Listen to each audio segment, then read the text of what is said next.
রক্ত দিয়ে শাপলা চত্বরে বিজয়ের বীজ রচনা করা হয়েছিল, সেই বীজ ফুলে ফলে সুশোভিত হয়ে এক যুগের পর 2024 সালের জুলাই মাসে আগ্নেয়গিরি হিসেবে প্রতিফলিত হয়েছিল। আজ বাংলাদেশের সরকার, জুলাই বিপ্লবের মাধ্যমে প্রতিষ্ঠিত সরকার, আপনাদেরকে বলতে চাই, শাপলা চত্বরের কথা স্মরণ করবেন, কৃতজ্ঞতা চিত্তে মনে রাখবেন। যদি শাপলার শহীদদের সঙ্গে যদি অকৃতজ্ঞতার প্রদর্শন করা হয়, শাপলার শহীদদেরকে যদি আমার বাংলাদেশের রাষ্ট্র অথবা সরকার স্বীকৃতি দিতে ব্যর্থ হয়, আমি এই সরকার এবং রাষ্ট্রযন্ত্রকে গাদ্দার ও বিশ্বাসঘাতক বলে আখ্যায়িত করতে চাই। রোহিঙ্গা জাতি যেভাবে নিজেদের রাজনৈতিক দূরদর্শিতা প্রদর্শন করতে ব্যর্থ হওয়ার কারণে নিজেদের 1300 বছরের প্রাচীন বাপদাদার ভিটে মাটি থেকে তাদেরকে উৎখাত হতে হয়েছে, কোন কওম এবং কোন জাতি যদি নিজের মাতৃভূমিতে নিজেদের রাজনৈতিক নেতৃত্ব প্রতিষ্ঠা করতে ব্যর্থ হয়, পৃথিবীর কোন জাতি সেই দেশে তাদেরকে সম্মান দেয় না। আজ আমরা কান্নাকাটি করি, অনেক আমাদের আফসোস হয় যে আমাদেরকে মূল্যায়ন করে না, আমাদেরকে এই করে না, সেই করে না। আরে তুই মারো তাদের এই সমস্ত মূল্যায়নের। নিজেদের রাজনৈতিক নেতৃত্ব প্রতিষ্ঠা করো, পায়ে ছুঁয়ে সালাম করতে বাধ্য হবে। বেশ অনেক বছর আগের ঘটনা মনে পড়তেছে আমার, সম্ভবত 2006-07 দিকে পীর সাহেব মরহুম চরমনাই রহমতুল্লাহ আলাইহি, ফজলুল করিম রহমতুল্লাহ আলাইহির যখন ইন্তেকাল হলো, তো আমি আমার আব্বাজান শাইখুল হাদিস রহমতুল্লাহ আলাইহি সহ হযরত চরমনাই পীর সাহেব হুজুরের জানাজায় শরীক হওয়ার জন্য ঢাকা থেকে বরিশাল গেলাম। একেবারেই রাতের বেলায় ইন্তেকাল হয়েছে, উপস্থিত ছিল লঞ্চ তখন সদরঘাটে, শায়েখকে নিয়ে আমরা রওনা হয়ে গেলাম এবং পরের দিন সকাল বেলায় জানাজা হলো, সেই জানাজায়ও শরীক হলাম আলহামদুলিল্লাহ। তো সেই জানাজায় পীর সাহেব হুজুর চরমনাই রহমতুল্লাহ আলাইহির একজন বিআই, খুব সম্ভবত আমাদের সৈয়দ ইসহাক মোহাম্মদ আবুল খায়ের ভাই যে আছেন ওনার শ্বশুর, উনি আবার তবলিগ জামাতের একজন মুরব্বী, আমার নামটা এই মুহূর্তে ইয়াদ নেই, মুজাম্মেল সাহেব। তো ওনার বিয়ের জানাজায় শরীক হওয়ার জন্য উনিও তশরিফ এনেছেন। তো জানাজার আগে যারা যারা উপস্থিত হয়েছেন সবাই দুই চার কথা বলতেছেন। তো মুজাম্মেল সাহেবকেও বয়ান করার জন্য মাইকে নাম ঘোষণা করা হলো, তো উনিও কিছু কথা বললেন।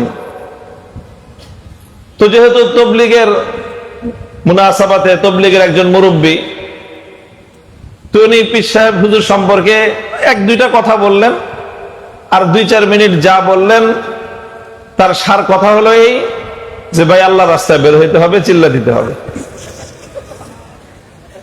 উনি কথাই এটা বললেন যে দেখেন, আমি হলাম তবলিগের মানুষ, আমরা এই সমস্ত মজমায় কথা বলি না, কথা বলার কোন সময় সুযোগ পাইলে আমরা এই চিল্লার কথাই বলি।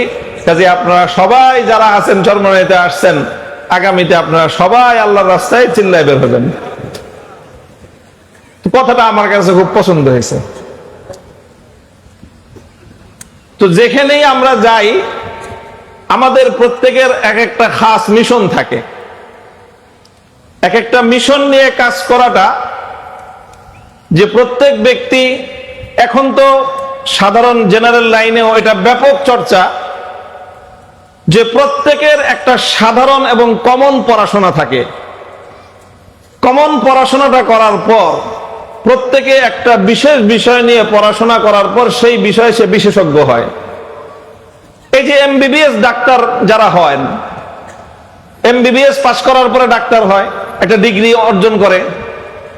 ডিগ্রি অর্জন করার পরে এই এমবিবিএস ডাক্তারদের এখন বর্তমানে বাংলাদেশে খাওয়া নাই। শুধু এমবিবিএস দিয়ে তেমন কোনো চিকিৎসা সেবা দেওয়া সম্ভব না।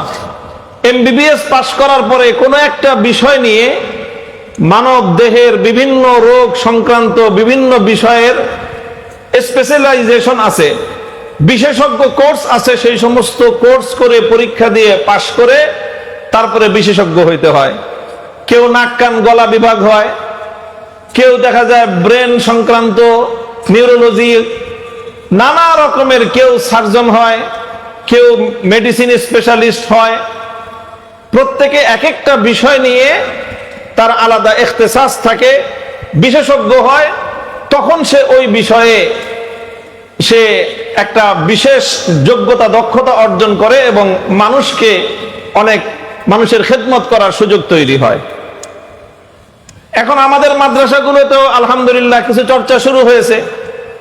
দাওরায়ে হাদিস পাশ করলেই শুধু হয় না, কেউ ফিকহ ইফতা নিয়ে পড়াশোনা করে এই বিষয়ে মাহের হয়, কেউ উলুমুল হাদিস নিয়ে পড়াশোনা করে হাদিসের উপর দক্ষতা এবং বিশেষ ব্যুৎপত্তি অর্জন করে, কেউ তাফসীরের উপর পড়াশোনা করে বিশেষ ব্যুৎপত্তি অর্জন করে, কেউ আদব আরবি সাহিত্য নিয়ে পড়াশোনা করে ব্যুৎপত্তি এবং বিশেষজ্ঞ পর্যায়ের জ্ঞান অর্জন করে।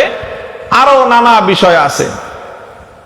এটা যেরকম জ্ঞানের ক্ষেত্রে ইসলামের যে বহুমুখী খেদমত আছে, সেই বহুমুখী খেদমত গুলোকেও আমরা ওলামায়ে কেরাম উম্মতের স্বার্থে এবং ইসলামের প্রয়োজনে এইরকম বিভিন্ন স্পেশালাইজেশন করে এগুলোকে তাকসিমে কার, কর্ম বন্টনের আওতায় আমরা ভাগ করে নিয়ে আমাদের কিছু মানুষ দাওয়াত এবং তাবলীগের মেহনত করেন, কিছু মানুষ ইসলাহি এবং খানকাহি মেহনত করেন, কিছু মানুষ ছাত্র করার জন্য মাদ্রাসাগুলোতে একেবারে মাদ্রাসার গৃহ অভ্যন্তরে তারা পড়ে থাকেন, ছাত্রদেরকে নিয়ে সারা জীবন নাহু সরফের মেহনত করেন। এইরকম নানা ধরনের বিভিন্ন ধরনের মেহনত হয়। তো বিভিন্ন রকমের মেহনতে কুদরতি ভাবে আল্লাহ পাক রব্বুল আলামিন আমার তাকসিমে একটা জিনিস ফালায়া দিয়েছেন, সেটা হলো উম্মতের ইসলামের সিয়াসি এবং রাজনৈতিক বিষয় নিয়ে একটু মেহনত করার এবং কিছু কাজ করার ক্ষেত্র আল্লাহ আমাকে দান করেছেন। তো হযরত মাওলানা মুজাম্মিল সাহেবের উসুল মোতাবেক আমাকে যাই বলতে বলবেন, ঘুরে ঘেরে আমি ঘুরে ঘেরে সবকিছুর ভিতর দিয়ে কিন্তু আমি রাজনীতি পর্যন্ত আসব। এখন এটা আপনাদের কারো কাছে পছন্দ হোক বা না হোক, আমি মনে করি এটা আমার জিম্মাদারি এবং আমার ফরিজা যে এই উম্মতের কাছে তাদের রাজনৈতিক আমানত গুলো কোরআন এবং হাদিসের থেকে তাদের রাজনৈতিক জিম্মাদারি এই উম্মতের উলামায়ে কেরামের কাছ পর্যন্ত তুলে ধরাটা এটা আমার বিশেষ দায়িত্ব। এটা হলো একটা কথা। এই জন্য দেখবেন আমি অনেক কিছু বলি, আলোচনা করি, বয়ান করি, সব কিছুর পরে এই বিষয়ে আমার পক্ষ থেকে একটা বার্তা থাকে। সেই বার্তাটা কখনো আমি সরাহাতান বলি, একেবারে স্পষ্ট ভাষায় বলি, অনেক সময় সরাহাতান বলি না, কেনায়াতান বলি। আল্লাহ পাক রব্বুল আলামিন আমাদের উম্মতের উলামায়ে কেরামের এই সর্বব্যাপী বহুমুখী খেদমতকে আল্লাহ পাক এক মোহনায় এনে একত্রিত করে এই উম্মতের বৃহত্তর কল্যাণ সাধন করার তৌফিক আমাদেরকে দান করেন।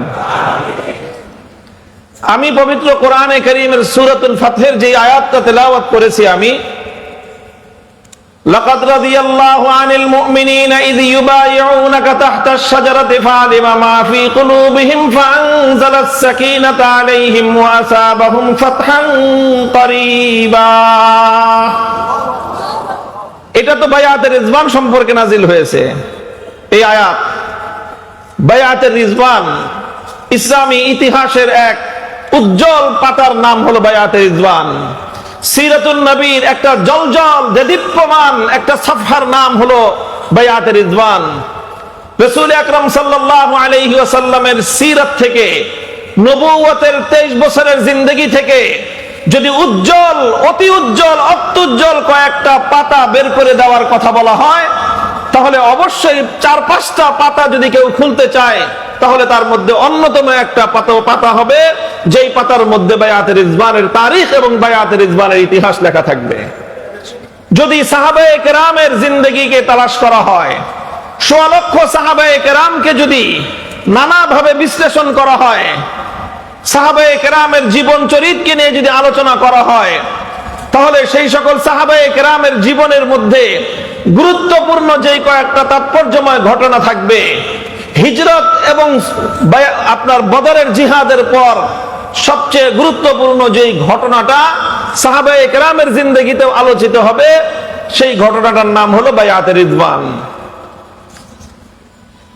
বায়াতে রিদওয়ান, সুলহুল হুদাইবিয়া, অনেকগুলি নাম আছে এই ঘটনার। সুলহে হুদাইবিয়াকে তারিখের মধ্যে তিনটা নামে আখ্যায়িত করা হয়। সুলহুল হুদাইবিয়া, এটা প্রথমে ছিল উমরাতুল হুদাইবিয়া, তারপরে এটার নাম হয়েছে গজওয়াতুল হুদাইবিয়া, তারপরে এটার নাম হয়েছে সুলহুল হুদাইবিয়া। প্রথম নাম কি ছিল? উমরাতুল হুদাইবিয়া। রাসূল সাল্লাল্লাহু আলাইহি ওয়াসাল্লাম মদিনা শরীফ থেকে উমরা করার জন্য ইহরাম বেঁধে হাদির জানোয়ার সাথে করে নিয়ে মক্কা শরীফে যাওয়ার জন্য বাইতুল্লাহর উদ্দেশ্যে যাত্রা শুরু করেছিলেন, এবং এই জন্য উমরার নিয়ত করেই 1400 থেকে 1500 সাহাবায়ে কেরামের নুরানি কাফেলা নিয়ে আল্লাহ নবী মক্কা অভিমুখে রওনা করেছিলেন। উমরার নিয়ত ছিল, ইহরাম ছিল, এই জন্য এই ইতিহাসকে এবং এই সফরকে বলা হয় উমরাতুল হুদাইবিয়া। যখন আল্লাহ নবী হুদাইবিয়া পর্যন্ত এসে পৌঁছলেন মক্কার উপকণ্ঠে, মক্কার কুরাইশরা বাধা দিল যে কোনোভাবেই আল্লাহ নবীকে মক্কায় ঢুকতে দিবে না, প্রয়োজনে লড়াই করবে, যুদ্ধ হবে, কিন্তু তারা কোনো মূল্যেই আল্লাহ নবীকে মক্কা শরীফে ঢুকতে দিবে না। রাসূল আকরাম সাল্লাল্লাহু আলাইহি ওয়াসাল্লাম তাদের সঙ্গে আলোচনা করলেন, নানাভাবে তাদেরকে বোঝালেন যে দেখো, আমরা যুদ্ধ করতে আসি নাই, আমরা মারামারি করতে আসি নাই, সংঘাত করতে আসি নাই, আমরা এসেছি শুধুমাত্র আল্লাহর ঘর বাইতুল্লাহর সফর করব, বাইতুল্লাহর জিয়ারত করব, তাওয়াফ করব, উমরা করব, আমরা চলে যাব, আমরা আর কিছুই করব না।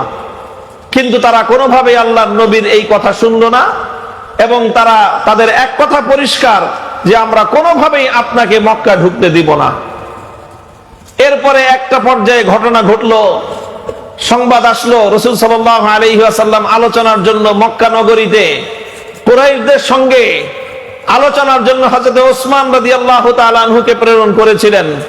হঠাৎ হুজুরের কাছে এরকম একটা সূত্রে সংবাদ আসলো, ওসমান রাদিয়াল্লাহু তাআলা আনহুকে শহীদ করে দেয়া হয়েছে।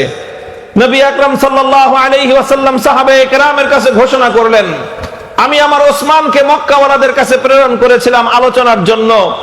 দুনিয়ার সকল অসভ্য জাতীয় কোনদিন কোন কাসেদ এবং কোন দূতের উপর আক্রমণ করে না, তাদের জীবনের নিরাপত্তা দেওয়া দুনিয়ার সবচেয়ে অসভ্য জাতিরও একটা সভ্যতার বলতে সর্বশেষ চিহ্ন এটা থাকে।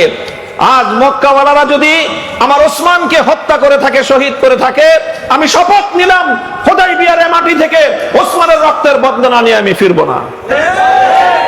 তোমরা ওসমানের হত্যার বদলা নেওয়ার জন্য কারা কারা প্রস্তুত আছো? সাহাবায়ে কেরাম খইয়ের মতো ফুটতে আরম্ভ করলেন। আল্লাহ নবী বললেন যে হয় আমরা ওসমানের হত্যার বদলা নিয়ে মক্কা বিজয় করে এখান থেকে ফিরবো, আর না হয় এই মাঠে আমাদের প্রত্যেকের জীবন যাবে, কল্লা যাবে, রক্ত দিব, কিন্তু আমরা এই অন্যায় হত্যাকাণ্ডের প্রতিশোধ না নিয়ে আমরা ফিরবো না। সাহাবায়ে কেরাম আল্লাহ নবীর হাতে বায়াত নিলেন। বায়াত আলাল মউত ছিল, এটা মৃত্যুর উপর বায়াত। আল্লাহ নবী তার 23 বছরের জিন্দেগিতে একবার মৃত্যুর উপর বায়াত গ্রহণ করেছেন, আর এর আগে পরে কখনোই বায়াত আলাল মউত আল্লাহ নবী গ্রহণ করেননি। জীবন দেওয়ার জন্য বায়াত হয়েছে, অঙ্গীকার হয়েছে আল্লাহর জন্য জীবন দিবে, অঙ্গীকার হয়েছে এক ইমানদারের রক্তের বদলা নেওয়া হবে, অঙ্গীকার গ্রহণ করা হয়েছে একজন নিরপরাধ মুসলমানকে যদি হত্যা করা হয়, সে হত্যার প্রতিশোধ গ্রহণ করার জন্য 1500 সাহাবায়ে কেরাম জীবন দেবে, রক্ত দিবে, কোন মুসলমানের রক্ত বৃথা যেতে দেবে না।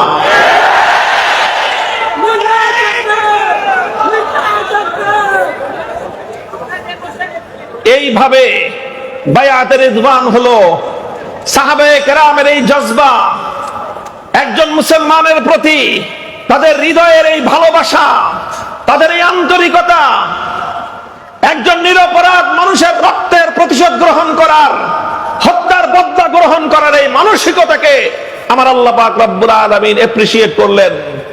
আল্লাহ শুধু সমর্থন করেছেন তাই নয়, বরং আল্লাহ পাক রব্বুল আলামিন এটাকে সর্বতোভাবে আল্লাহ পাক উৎসাহিত করলেন এবং আল্লাহ বললেন, লাকাদ রাদিয়াল্লাহু আনিল মুমিনিন ইয ইউবাইউনাকা তাহতাশ শাজারাতি।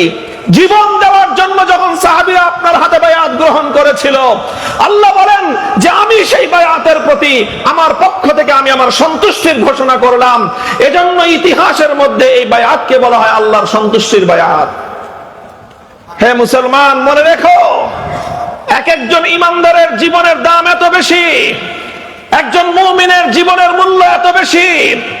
একজন নিরপরাধ, একজন সাধারণ মুসলমান, যে কোনো ইমানদার অন্যায়ভাবে যদি হত্যাকাণ্ডের শিকার হয়, সেই মুমিনের জীবনের দাম এত বেশি। সেই মুমিনের জীবনের নিরাপত্তা প্রতিষ্ঠার জন্য, তার হত্যার বদলা গ্রহণ করার জন্য, তার রক্তের প্রতিশোধ গ্রহণ করার জন্য ইমানদাররা যখন বায়াত গ্রহণ করে, শপথ গ্রহণ করে, আরশের মালিক সেই শপথের উপর তার সন্তুষ্টির এলান করে দেন। এইভাবে উমরাতুল হুদাইবিয়া এটা পরিণত হয়ে গেল একটা যুদ্ধাঙ্গদেহী পরিস্থিতিতে। এই জন্য ইতিহাসের পাতায় এই ঘটনাকে দ্বিতীয় নামে নামকরণ করা হয় গজওয়াতুল হুদাইবিয়া। এই যখন চরম পর্যায়ের উত্তেজনা ছড়িয়ে পড়ল, মক্কার কুরাইশরা দেখলো যে খবর ভাবসাব ভালো না, পরিস্থিতি ভালো নয়। আজ নবীর সাহাবীরা যেভাবে জীবন দেওয়ার জন্য শপথ গ্রহণ করেছে, পরিস্থিতি এত সহজে সামাল দেওয়া যাবে বলে মনে হয় না। তখন মক্কার লোকেরা তারাও নমনীয় হয়ে গেল যে না, ঠিক আছে, মারামারির দরকার নাই, আমরা আলোচনার মাধ্যমে সমস্যার সমাধান করব। শেষ পর্যন্ত ইতিহাস লম্বা, দ্বিপাক্ষিক আলোচনা হলো, আলোচনার মাধ্যমে কিছু ধারা নির্ধারিত হলো এবং সেই ধারার মাধ্যমে কিছু কথাবার্তা ঠিক হলো। সেই কথাগুলোর মাধ্যমে একটা চুক্তি স্বাক্ষরিত হলো, যেই চুক্তিকে বলা হয় সুলহে হুদাইবিয়া। সুলহুল হুদাইবিয়া একটা সন্ধি হলো মক্কার কুরাইশদের সঙ্গে আল্লাহর নবীর। সেই সুলহুল হুদাইবিয়া তখন এটা উমরাতুল হুদাইবিয়া থেকে গজওয়াতুল হুদাইবিয়া হয়ে এটার চূড়ান্ত নাম গিয়ে দাঁড়ালো সুলহুল হুদাইবিয়া। এগুলো বলাও আমার উদ্দেশ্য না, আমি আমার অন্য একটা কথা বলার জন্য এই ঘটনার উদ্ধৃতি দিলাম। কথা যেটাই বলবো, আগে তো ঘটনাটা বলতে হবে। বিষয়টা সহিহ বুখারী শরীফের মধ্যে এই সুলহে হুদাইবিয়ার বাবের মধ্যেই হযরত বারা ইবনে আযিব রাদিয়াল্লাহু তাআলা আনহু, আল্লাহর পয়গম্বরের একজন গুরুত্বপূর্ণ সাহাবী বারা ইবনে আযিব রাদিয়াল্লাহু তাআলা আনহু, তিনি বর্ণনা করেন অন্যান্য সাধারণ মুসলমানদেরকে লক্ষ্য করে, একদিন হযরত বারা ইবনে আযিব বললেন, তাউদ্দুনা আনতুমুল ফাতহা ফাতহা মাক্কাতা, তাউদ্দুনা আনতুমুল ফাতহা ফাতহা মাক্কাতা। তোমরা মনে করো আল্লাহর নবীর জীবনের সবচেয়ে বড় ঐতিহাসিক বিজয় হলো মক্কা বিজয়। এটাই সাধারণ কথা, কারণ মক্কা বিজয়ের মাধ্যমে ইসলামের একটা বিশাল গৌরব প্রতিষ্ঠিত হয়েছিল।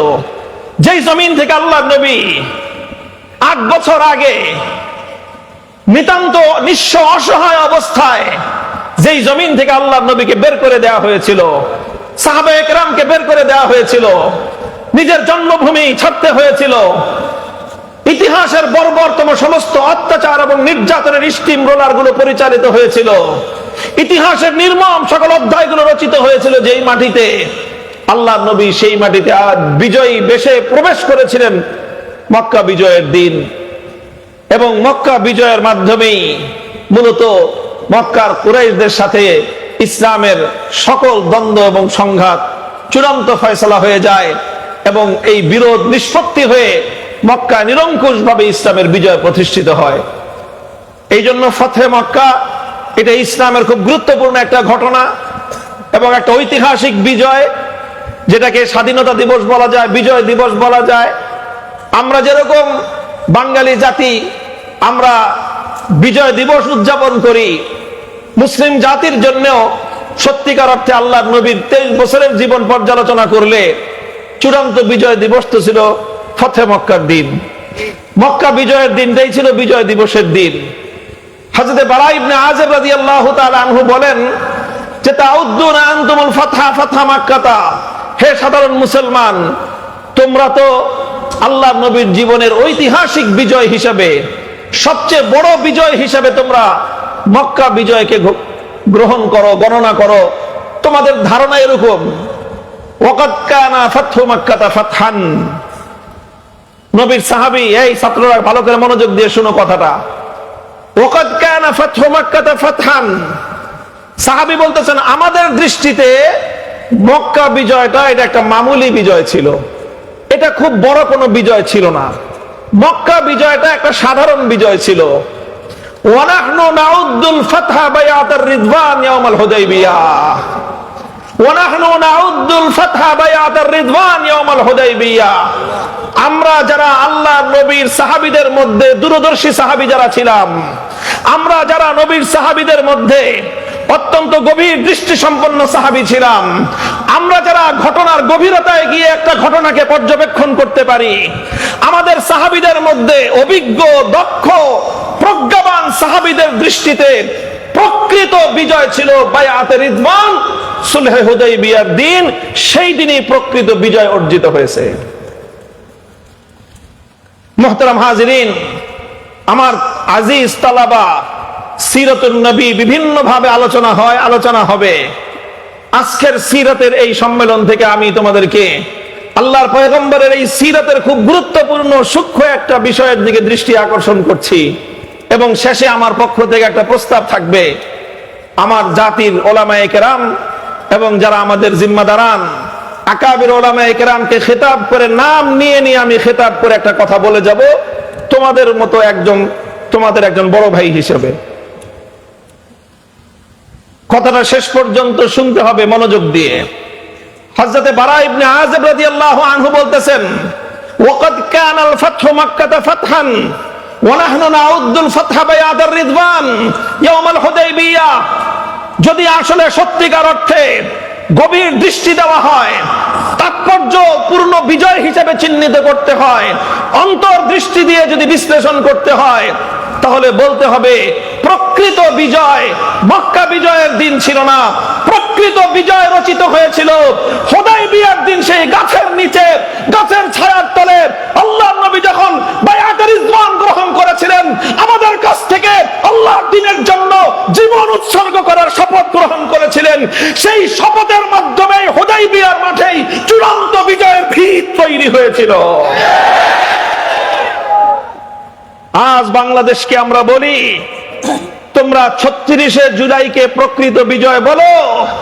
আমি বলতে চাই প্রকৃত বিজয়ের ভিত তৈরি হয়েছিল 2013 সালের 5ই মে সম্মতরে।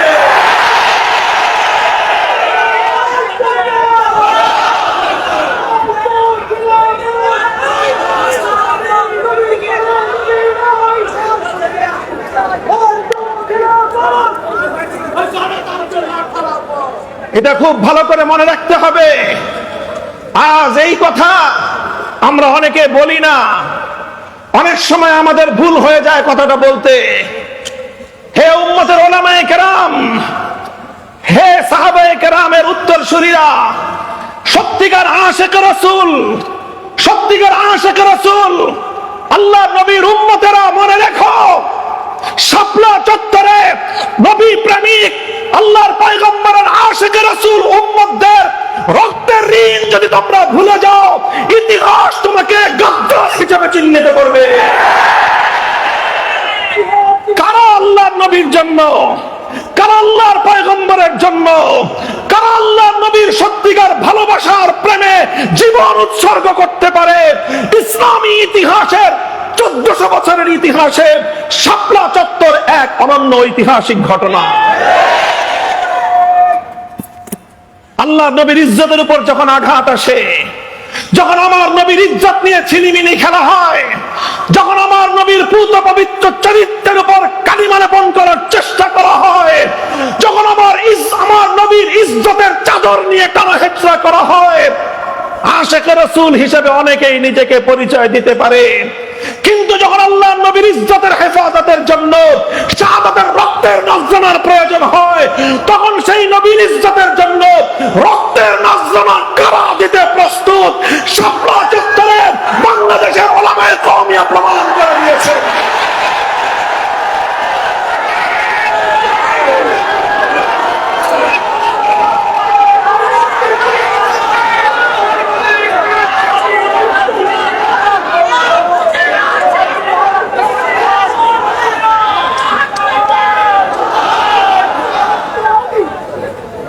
কাজেই ওয়াকাদ কানা ফাতহু জুলাই ফাতহান, ওয়াকাদ কানা ফাতহু জুলাই ফাতহান ওয়া নাহনু নাউদ্দুল ফাতহা ইয়াওমা শাপলা চত্বর। প্রকৃত বিজয় সেখানেই তৈরি হয়েছিল। বিজয়ের ভিত শাহাদাতের রক্ত দিয়ে আল্লামা আহমদ শফী জুনায়েদ বাবুনগরের সন্তানরা কায়েম করেছিল। রক্ত দিয়ে শাপলা চত্বরে বিজয়ের বীজ রচনা করা হয়েছিল। সেই বীজ ফুলে ফলে সুশোভিত হয়ে এক যুগের পর 2024 সালের জুলাই মাসে আগ্নেয়গিরি হিসেবে প্রতিফলিত হয়েছিল। আজ বাংলাদেশের সরকার, জুলাই বিপ্লবের মাধ্যমে প্রতিষ্ঠিত সরকার, আপনাদেরকে বলতে চাই, শাপলা চত্বরের কথা স্মরণ করবেন, কৃতজ্ঞতা চিত্তে মনে রাখবেন। যদি শাপলার শহীদদের সঙ্গে যদি অকৃতজ্ঞতার প্রদর্শন করা হয়, শাপলার শহীদদেরকে যদি আমার বাংলাদেশের রাষ্ট্র অথবা সরকার স্বীকৃতি দিতে ব্যর্থ হয়, আমি এই সরকার এবং রাষ্ট্রযন্ত্রকে গাদ্দার ও বিশ্বাসঘাতক বলে আখ্যায়িত করতে চাই। আমরা জাতীয় সংসদে বলেছি এই কথা। আমার পক্ষ থেকে অ্যাসাইনমেন্ট নিয়ে আমার সংসদ সদস্য বলিষ্ঠ কণ্ঠে এই বিগত বাজেট অধিবেশনে জাতীয় সংসদে প্রস্তাব উত্থাপন করেছিল যে জুলাই শহীদদেরকে যেভাবে রাষ্ট্র সম্মাননা দিয়েছে, প্রতিটি শহীদ পরিবারের জন্য রাষ্ট্রীয়ভাবে বরাদ্দ দেওয়া হয়েছে। আমাদের কাছে বরাদ্দটা খুব বড় কোনো প্রশ্ন নয়, আমাদের কাছে স্বীকৃতি এবং মর্যাদাটাই বড় প্রশ্ন। হে বাংলাদেশ, নতুন বাংলাদেশ, 36শে জুলাই বাংলার পূর্বাকাশে যে নতুন স্বাধীনতার সূর্যের উদয় হয়েছে, মনে রেখো এই স্বাধীনতার সূর্য শুধুমাত্র 24শে জুলাই বিপ্লবের মাধ্যমে হয় নাই। এই স্বাধীনতার সূর্য রক্তিম হওয়ার জন্য, এই স্বাধীনতার সূর্য লাল হওয়ার জন্য সর্বপ্রথম যেই রক্তের ফোঁটা আল্লাহর জমিনে পতিত হয়েছে, সেটা ছিল আশিকে রাসূল হেফাজতে ইসলামের রক্ত। কাজেই আজও পর্যন্ত বাংলাদেশের রাষ্ট্র, আজও পর্যন্ত বাংলাদেশের সরকার শাপলার সেই শহীদদেরকে এখনো পর্যন্ত যথাযোগ্য সম্মান মর্যাদা দিতে পারে নাই। জাতি হিসেবে এটা আমাদের জন্য লজ্জার বিষয়। এবার আমরা সংসদে বলেছি, এভাবে মাঠে বলছি, আমরা আর কিছুদিন দেখব, এরপরে আমার ভাইয়ের রক্তের মূল্য আদায় করার জন্য, আমাদের ভাইদের রক্তের সম্মান আর মর্যাদা আদায় করার জন্য এর চেয়ে বড় যদি কিছু করতে হয়, সেটা করতে এক চুল পরিমাণ কুণ্ঠিত হব না আমরা ইনশাআল্লাহ। কাজেই যতবার জুলাইয়ের কথা আসবে, ততবার শাপলা থেকে শুরু করতে হবে। যতবার জুলাই বিপ্লবের কথা বলবে, ততবার শাপলার শহীদদেরকে স্মরণ করতে হবে। যতবার বাংলাদেশের স্বাধীনতার কথা বলবে, ততবার হেফাজতে ইসলামের নাম উচ্চারণ করতে হবে। যতবার ফ্যাসিবাদের বিরুদ্ধে কথা বলবে, ততবার শহীদে ইসলাম আল্লামা জুনায়েদ বাবুনগরীর নাম উচ্চারণ করতে হবে, আল্লামা আহমদ শফীর নাম বলতে হবে। হে জাতি, হে বাংলাদেশের ফ্যাসিবাদ পরবর্তী এই স্বাধীন বাংলাদেশের নাগরিকরা, আল্লামা আহমদ শফীর কৃতজ্ঞতা যদি তোমরা স্বীকার না করো, আল্লামা জুনায়েদ বাবুনগরীর সংগ্রামী ভূমিকাকে যদি তোমরা ভুলে যাও, আল্লাহর কসম, জাতি হিসেবে তোমরা কোনোদিন কৃতজ্ঞ জাতি হিসেবে পরিচয় দিতে পারবে না। এটা হলো আমার একটা বার্তা। একটা বার্তা। আমি দাবি করি জুলাই আমাদের লড়াই। আমি বই লিখেছি জুলাই কেন আমাদের লড়াই। জুলাইয়ের উপর, জুলাইয়ের বিপ্লবের উপর আমাদের সত্য আছে, আমাদের মালিকানা আছে। এই মালিকানা কারো অনুগ্রহে নয়, এই মালিকানা কারো অনুদানে নয়। এই মালিকানা প্রতিষ্ঠিত করেছি আমরা রক্তের নজরানা দিয়ে। এই মালিকানা আমরা প্রতিষ্ঠিত করেছি আমাদের জীবন বিপন্ন করে। এই মালিকানা আমরা প্রতিষ্ঠিত করেছি দিনের পর রাত, রাতের পর দিন কারাগারের অন্ধকার কুঠুরিতে দিন গুজরান করে। এই মালিকানা আমরা প্রতিষ্ঠিত করেছি স্বৈরাচারী ড্যাডি ফেরাউনের চোখের উপর চোখ রেখে কথা বলে। এই মালিকানা আমরা প্রতিষ্ঠিত করেছি স্বৈরাচারী জালিম ইতিহাসের কুখ্যাত বর্বর শাসকের হুমকি আর ধমকিকে উপেক্ষা করে। কেউ যদি আমাদের এই মালিকানাকে দুর্বল করে দিতে চান, যদি তিনি আমার ঘরানার হন, আত্মঘাতী চিন্তা করতেছেন। তিনি যদি আমাদের অন্য ঘরানার হন, ষড়যন্ত্রে লিপ্ত হয়েছেন। ষড়যন্ত্রকারীরাও হুঁশিয়ার হয়ে যান। যারা আত্মঘাতী চিন্তা করেন, আপনারা আর একটু সচেতন হন, সচেতন হন। এভাবে জুলাই পর্যন্ত আসতে যতগুলো রক্তের দরিয়া পার হতে হয়েছে, জুলাই একদিনে তৈরি হয় নাই, ফ্যাসিবাদ একদিনে বিদায় হয় নাই। এই আধিপত্যবাদী জগদ্দল পাথরের মতো চেপে বসা ইসলাম বিরোধী মূর্তি প্রতীকের শক্তি এমনিতেই জমিন থেকে বিদায় হয় নাই। একটার পর একটা রক্তের দরিয়া পার হতে হয়েছে। প্রথম রক্তের দরিয়া পার হয়েছে শাপলা চত্বরের বীর শহীদানরা। এরপর রক্তের দরিয়া পার হয়েছে 2021 সালের মোদী বিরোধী আন্দোলনের হেফাজতের কর্মীরা। চূড়ান্ত লড়াই হয়েছিল 2024-এর জুলাই মাসে। সেই জুলাই মাসেও এদেশের আজাদীর সন্তান হিসেবে এদেশের আলেম সমাজ, কওমি মাদ্রাসার সন্তানদের যে অবদান স্বর্ণাক্ষরে লিখে রাখতে বাধ্য হবে ইতিহাস। মুহতারাম হাজিরিন, কাজেই আজ নতুন বাংলাদেশ বিনির্মাণে, নতুন বাংলাদেশ তৈরির ক্ষেত্রে যে আলাপ, যে আলোচনা, আমরা তার অন্যতম স্টেক হোল্ডার। আমাদেরকে বাদ দিয়ে নতুন বাংলাদেশের আলাপ আলোচনা কোশ্চিনকালেও গ্রহণযোগ্য হতে পারে না। মনে রাখতে হবে এই কথা। হে আমার সন্তানেরা, সিংহ শার্দুলেরা, মনে রেখো, রাষ্ট্রের উপর তোমার অধিকার কেউ তোমাকে করুণা করে দেবে না। তোমাকে তোমার অধিকার এভাবে আদায় করে নিতে হবে। রক্ত দিয়ে যেভাবে অধিকার প্রতিষ্ঠা করেছো, রক্ত দিয়ে যেভাবে তোমরা তোমাদের মালিকানার সত্যকে প্রতিষ্ঠা করেছো, ঠিক সেভাবে মুষ্টিবদ্ধ হাতে হুঙ্কার দিয়ে মাথা উঁচু করে দাঁড়িয়ে নিজের হিস্সা নিজেরা বুঝে নিতে হবে ইনশাআল্লাহ। এই জায়গাটায় আমি আমাদের আন্তদলীয় যত বিরোধ আছে সেই বিরোধগুলোকে মাথার উপর উঠে রাখতে বলি। এখানে আমাদের মধ্যে কোনো বিরোধ নাই।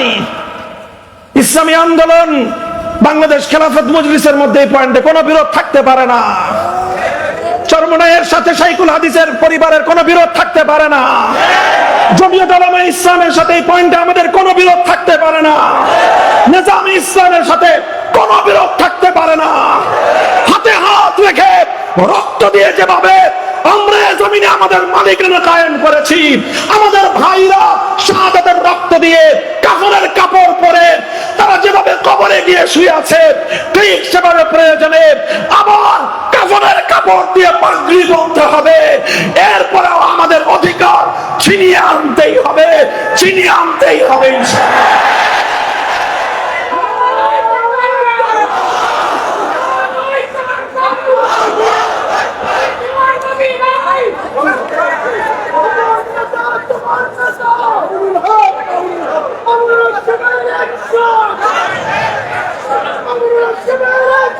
আমি একটা কথা বললাম, এই কথাটা আপনারা খুব ভালো করে মনে রাখবেন। আমার আরেকটা কথা গুরুত্বপূর্ণ, যেই কথাটা আমার মূল মেসেজ, সেটা আমি এখন বলতেছি। সেটা হলো এই যে বায়াতের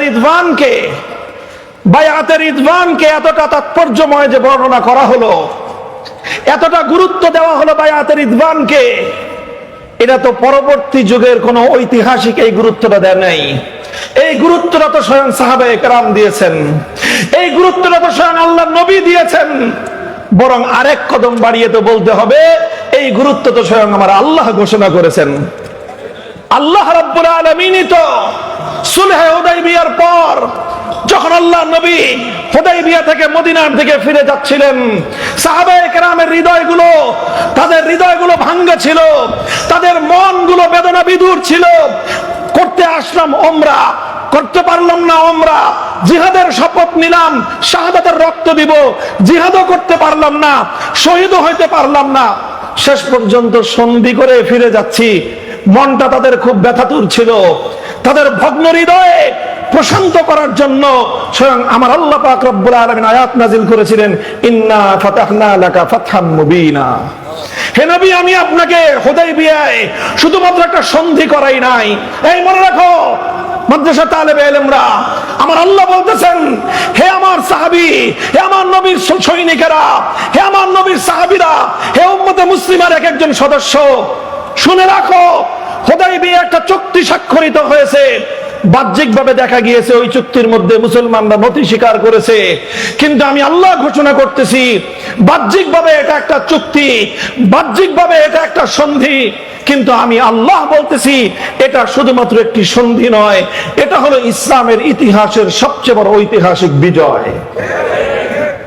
কেন হুদাইবিয়াটা কেন ঐতিহাসিক বিজয়? কারণটা কি?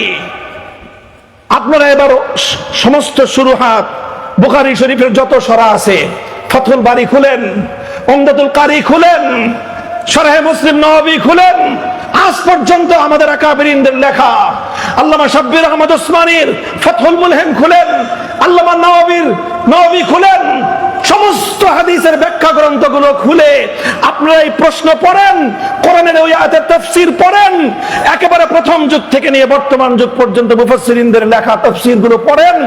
কেন আল্লাহ পাক রব্বুল আলামিন হুদাইবিয়ার সন্ধিকে এত বড় ঐতিহাসিক বিজয় হিসেবে আল্লাহ পাক কেন অভিহিত করলেন, কেন আখ্যায়িত করলেন? What is the reason? কারণটা কি? কারণ মৌলিক যেই কারণটা, সেটা হলো এই, হুদাইবিয়ার মাধ্যমে প্রত্যক্ষ বিজয় যদিও মুসলমানদের আসে নাই, হুদাইবিয়ার মাধ্যমে মুসলমানদের রাজনৈতিক বিজয় অর্জিত হয়েছিল। কোন বিজয়? জোরে বলো, কোন বিজয়? হুদাইবিয়ার মাধ্যমে আল্লাহর নবীর রাজনৈতিক দূরদর্শিতার বিজয় অর্জিত হয়েছিল। হুদাইবিয়ার মাধ্যমে মুসলমানদের রাজনৈতিক শক্তির স্বীকৃতি পেয়েছিল আল্লাহর নবী। অর্থাৎ হুদাইবিয়ায় যুদ্ধের বিজয় হয় নাই, রণাঙ্গনের বিজয় হয় নাই, হুদাইবিয়ায় রাজনৈতিক বিজয় হয়েছে। রাজনৈতিক বিজয়টা কি? হুদাইবিয়ার সবচেয়ে বড় রাজনৈতিক বিজয় ছিল যেই মক্কার কুরাইশরা এতদিন পর্যন্ত ইসলাম এবং মুসলমানদেরকে কোনো শক্তি বলে স্বীকার করত না। ওরা বলতো মুহাম্মদ সাল্লাল্লাহু আলাইহি ওয়াসাল্লামের আশেপাশে কিছু বিক্ষিপ্ত মানুষ জমা হয়েছে। আরো নিকৃষ্ট ভাষায় উপেক্ষা করে, উপহাস করে তারা বলতো কিছু বাদাইম্মা জমা হয়েছে। নাউজুবিল্লাহ। আপনি পড়েন হুদাইবিয়ার ইতিহাসের মধ্যে পড়েন, তারা যেই কথাগুলো বলেছিল যে আল আওবাস, আপনার চারপাশে কিছু বাদাইম্মা বেহুদা জমা হয়েছে, এগুলো 2 দিন পরে চলে যাবে, আপনি এদের জন্য নিজের গোত্রের সঙ্গে আপনি লড়াই করেন। অর্থাৎ মক্কাওয়ালারা, মক্কার কুরাইশ কায়েমি স্বার্থবাদী গোষ্ঠী, তারা মুসলমানদেরকে বাদাইম্মা হিসেবে চিহ্নিত করত, বাদাইম্মা মনে করত তারা যে একটা প্রতিষ্ঠিত রাজনৈতিক রাষ্ট্রীয় শক্তি। কোনদিন তারা এটা স্বীকার করত না। কিন্তু যেদিন হুদাইবিয়ায় তারা চুক্তি স্বাক্ষর করলো, হাযা মা কাযানা আলাইহি মুহাম্মাদুর রাসূলুল্লাহ, হাযা মা কাযানা আলাইহি মুহাম্মদ ইবনে আব্দুল্লাহ ওয়া সুহাইল ইবনে আমরিন, এখানে তারা স্বীকৃতি দিল আর দুটি পক্ষের মধ্যে চুক্তি স্বাক্ষর হচ্ছে। এর এক পক্ষে মক্কার কুরাইশদের পক্ষ থেকে তাদের নেতা সুহাইল ইবনে আমর স্বাক্ষর করবে, অপর পক্ষে মুহাম্মদ ইবনে আব্দুল্লাহ স্বাক্ষর করবে। অর্থাৎ এই চুক্তির মাধ্যমে পৃথিবীর ইতিহাসে সর্বপ্রথম মক্কার কুরাইশরা তারা আল্লাহর নবীর নেতৃত্বাধীন মুসলিম শক্তিকে একটি রাষ্ট্রীয় রাজনৈতিক শক্তি হিসেবে স্বীকার করে নিতে বাধ্য হলো।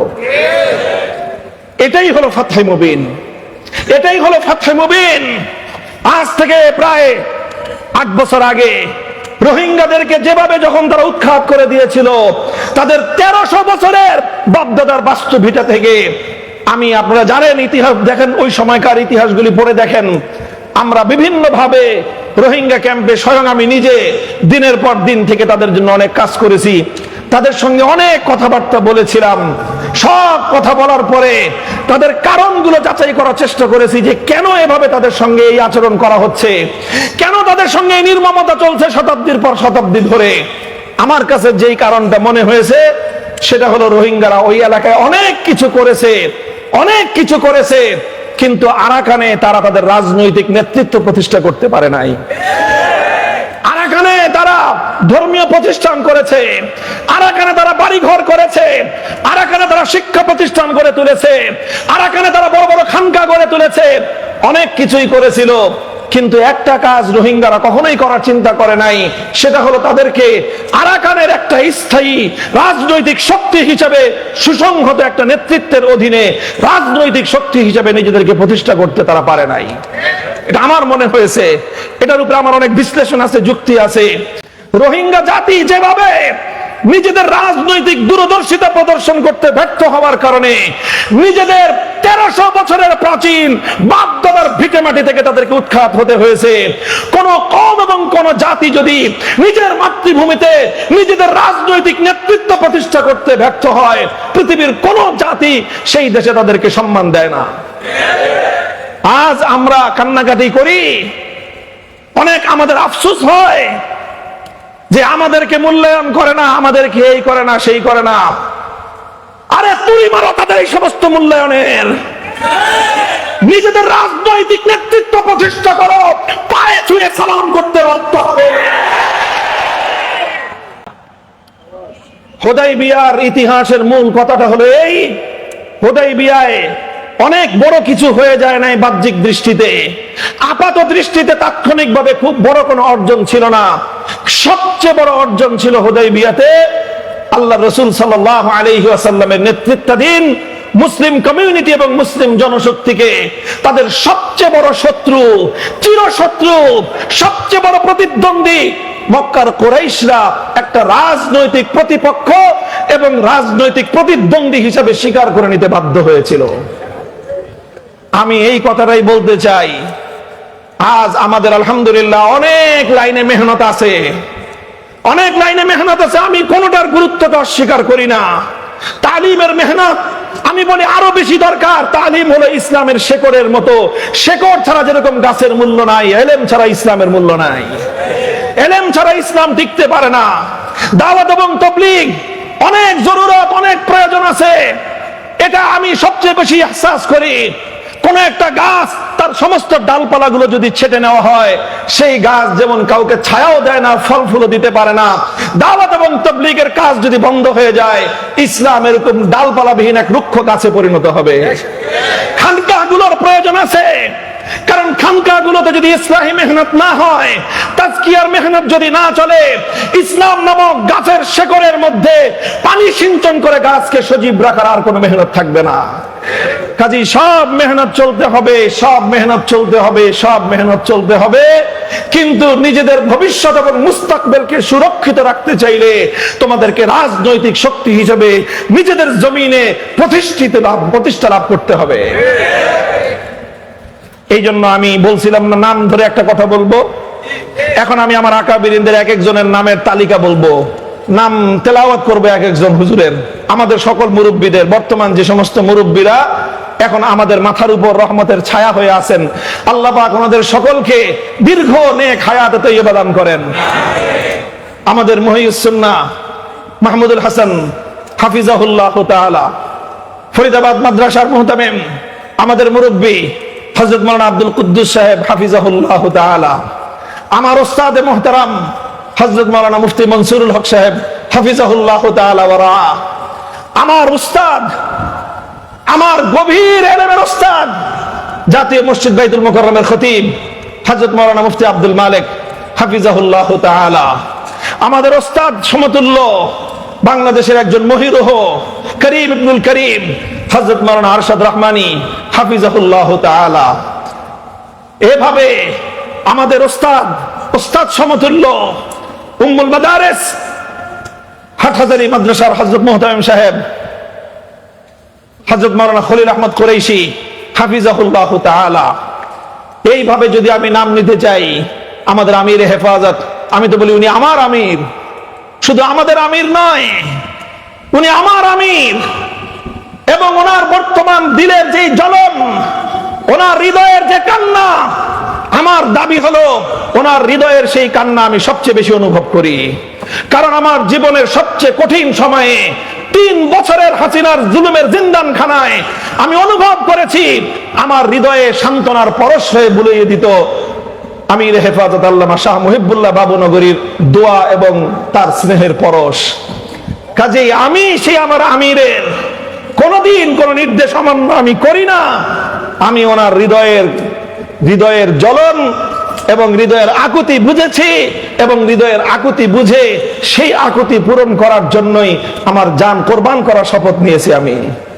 আমি সব কথাগুলো বলছি উম্মতের উলামায়ে কেরামকে লক্ষ্য করে বলছি। এই যে বড় বড় ইদারাগুলোর কথা বললাম, হাটহাজারী থেকে পটিয়া মাদ্রাসা, আমাদের যাত্রাবাড়ি মাদ্রাসা, আমাদের ফরিদাবাদ মাদ্রাসা, আমাদের জামিয়া কোরআনিয়া লালবাগ মাদ্রাসা, আমাদের এই সমস্ত ইতিহাসের একেবারে জ্বলন্ত এক একটা উজ্জ্বল নক্ষত্রের মতো জ্বলজ্বল করা তারকা প্রতিষ্ঠান, হাজার হাজার মুআল্লিম তৈরি করতেছেন আপনারা, যারা তালিমের মেহনতকে জিন্দা রেখেছে।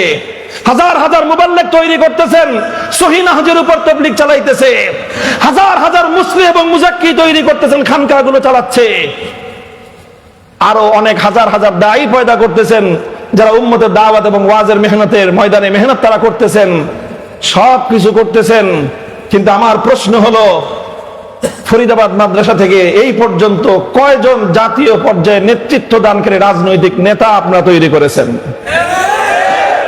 আমার প্রশ্ন আমার বর্তমান বাংলাদেশের উলামায়ে কেরামের মুরব্বী মহিউস সুন্নাহ হাফিজাহুল্লাহর প্রতি।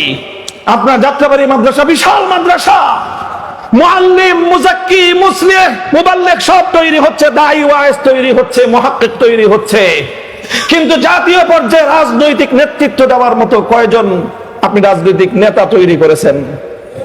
মুফতি মনসুরুল হক সাহেব হুজুর, আপনার মেধা যোগ্যতা সম্পর্কে সবচেয়ে বড় ওয়াকিফ আমি জানি। আপনার কাছে বিনীত প্রশ্ন যে আপনারা সব তৈরি করেছেন, আপনার জিন্দগির প্রায় 50 সালা মেহনতের মাধ্যমে কয়জন ব্যক্তি রাজনৈতিক ময়দানে নেতৃত্ব দিচ্ছে এবং আপনি তার সরপরস্তি করতেছেন, সেই বিষয়গুলি আমরা কনফিউজড। আমি বলতে চাই যে কথা, উম্মতের সব লাইনে মেহনত যেরকম হওয়া জরুরি, কোন একটা লাইনের মেহনতকে এক চুল পরিমাণ আমি গুরুত্ব কমাচ্ছি না। তবে সেই সাথে আমি যুক্ত করতে বলছি, এই সকল বড় বড় দ্বীনি ইদারাগুলো থেকে সুপরিকল্পিতভাবে আগামী দিনে এই জমিনে নেতৃত্বের বাগডোর সামলানোর জন্য যোগ্য কায়েদে মিল্লাত রাজনৈতিক নেতা তৈরি করতে হবে।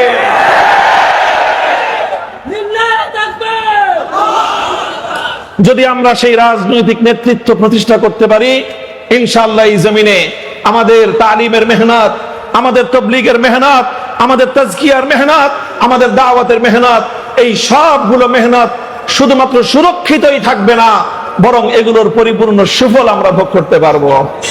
কারো কাছে আমাদের ধর্ণা দেওয়া লাগবে না। আল্লাহর কসম খেয়ে বলি, আজ বাংলাদেশের মাটিতে যত ধরনের জনগোষ্ঠী আছে, যত শ্রেণীর মানুষ আছে, আমাদের এই দেশের উলামায়ে হাক্কানি, উলামায়ে দেওবন্দীদের কাছে দ্বীন এবং মিল্লাতের জন্য ওয়াকাতরে রক্ত দেওয়ার জন্য প্রস্তুত যেই জনগোষ্ঠী আছে, সেই জনগোষ্ঠী বিএনপি, আওয়ামী লীগ, এমনকি জামাতে ইসলাম সহ কোন রাজনৈতিক দলের কাছেও এইরকম ম্যান পাওয়ার নাই।